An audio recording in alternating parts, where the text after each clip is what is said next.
anything can happen, okay? Your finger must always be on the frame. You touch there when you are ready to shoot. I'm not going to tell you when to be ready. When I'm over to into that one we call it a front side, ne? That one we call it a rear side. So front side, rear side. These two parts guide you to Malama part I2, they are not equal to each other. So because you'll get 0, you'll miss that target. But shooting is very easy. Thumb on thumb, like this one, can you see? Okay?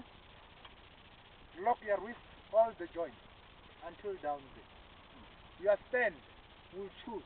It's either we're going to use a kneeling position stand, this one, or we're going to use a triangular position stand, or this one. Okay, when you boxer, we used to prefer this one. When a boxer box, your body must be forward. Okay?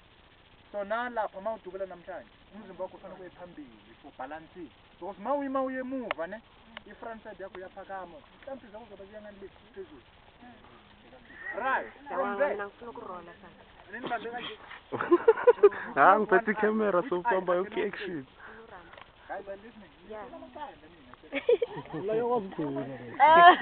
fine then you close one eye which eye I cannot say the most dominant